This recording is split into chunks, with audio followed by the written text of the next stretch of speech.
Hello बच्चों, आइए प्रश्न को पढ़ते हैं। समीकरण टेन स्क्वायर थीटा प्लस 2 वर्गमूल 3 टेन थीटा बराबर 1 का सामान्य हल किसके द्वारा दिया गया है? विकल्प ए, विकल्प बी, विकल्प सी और विकल्प डी। ये चार विकल्प दिए गए हैं जिनमें से हमें सही विकल्प ढूंढना है बच्चों। प्रश्न को हल करने से पहले हम प्रश्न के लिए मुख्य अवधारणा लिख लेते हैं। मुख्य अवधारणा। मुख्य अवधारणा में हम इस बात की रूपरेखा बनाएंगे या फिर इस बात को लिखेंगे कि प्रश्न को हल करते वक्त हम किन सूत्रों का प्रयोग करने वाले हैं। तो यहां पर हम सबसे पहले जो सूत्र लगाएंगे वो सूत्र है टेन थीटा बराबर टेन अल्फा। इस स्थिति में जो व्यापक हल का सूत्र होता है, इस स्थिति में इसका व्यापक हल होता है थीटा बराबर एन पाई और प्लस हो जाएगा अल्फा। यहां पर एन जो है पूर्णांकों के समुच्चय में से कोई भी एक अवयव हो सकता है, ये याद रखें आप। ये प्रश्न के लिए हमारी मुख्य अवधारणा होगी। उसके बाद ये द्विघात समीकरण है, इसको हल करना भी हमें आना चाहिए। तो अब मैं लिख लेता हूं समीकरण जो मुझे दी गई है। यह है टेन स्क्वायर थीटा 2 वर्गमूल 3 टेन थीटा माइनस 1 बराबर 0। ये एक द्विघात समीकरण है और इसको हल करने के लिए हम सूत्र कौन सा प्रयोग करेंगे? जो द्विघाती सूत्र है को हल करने के लिए माइनस बी प्लस माइनस वर्गमूल बी का वर्ग माइनस का 4ac और बटे में कितना होता है 2a। ठीक है बच्चों, एक सामान्य सूत्र है, याद होना चाहिए आपको। तो यहां से टेन थीटा बराबर माइनस बी अर्थात माइनस का 2 वर्गमूल 3 ये हो जाएगा और प्लस माइनस फिर वर्गमूल के अंदर 2 वर्गमूल 3 का वर्ग 2 वर्गमूल 3 का वर्ग माइनस का 4, ए का मान 1 है और सी का मान माइनस 1 है। स्पष्ट रूप से आप इस बात को देख सकते हो। यहाँ पर बटे में कितना हो जाएगा 2 गुणा 1। आगे हल कर लेते हैं इसको। तो ये होगा टेन थीटा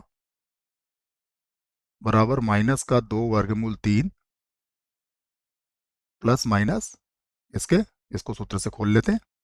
तो 2 का वर्ग 4 हो जाएगा, तो ये हो जाएगा आपका 12, 12 और 4 हो जाएगा 16, तो ये हो गया 16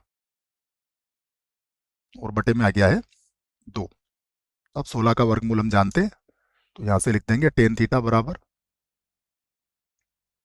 ये हो गया माइनस का 2 वर्गमूल 3, यही था देख लीजिए, माइनस का 2 वर्गमूल 3 और प्लस माइनस 4 हो जाएगा बटा 2। 2 को कॉमन लेके काटा जा सकता है, तो ये बराबर आ जाएगा माइनस का वर्गमूल 3 प्लस माइनस 2 के बराबर। अब हम एक बार प्लस का चिन्ह और एक बार माइनस का चिन्ह लेके इसके दो उत्तर प्राप्त कर सकते हैं। दोनों उत्तर हम यहाँ लिख देते हैं। सबसे पहले होगा टेन थीटा बराबर, जब हम प्लस के चिन्ह का प्रयोग करेंगे यहाँ पर प्लस चिन्ह होगा तो ये हो जाएगा 2 माइनस वर्गमूल 3। दूसरा उत्तर जो आएगा वो यहाँ से आ जाएगा, जो कि माइनस चिन्ह लेने पर हम इसको लिखेंगे। तो ये होगा टेन थीटा बराबर माइनस का 2 और माइनस का वर्गमूल 3। यहाँ से इसको दोबारा लिख लेते हैं। ये हो जाएगा टेन थीटा बराबर, ये 15 डिग्री का मान होता है बच्चों टेन में, तो ये हो गया टेन 15 डिग्री अर्थात पाई बटा 12 हो जाएगा। और ये टेन थीटा बराबर ये 105 डिग्री का मान होता है, तो ये हो जाएगा टेन 7 पाई बटा 12। ये दोनों मान आपको याद होना चाहिए। उसके बाद अब यहाँ पर हम इसका सामान्य हल लिख सकते हैं। यहाँ से लिख देता हूं मैं इसका सामान्य हल। सामान्य हल, तो इसका सामान्य हल होगा थीटा बराबर ये हो जाएगा एन पाई और प्लस पाई बटा 12, जहां एन कोई भी एक पूर्णांक हो सकता है। यहां से हल कर लेते हैं, तो इसका भी सामान्य हल लिखते हैं।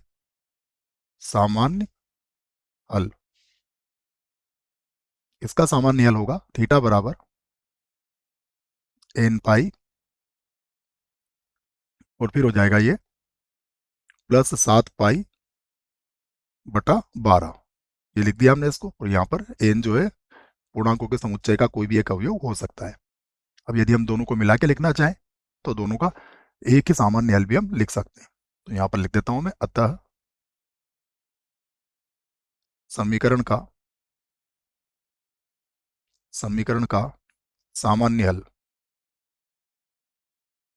सामान्य हल क्या हो जाएगा? थीटा बराबर,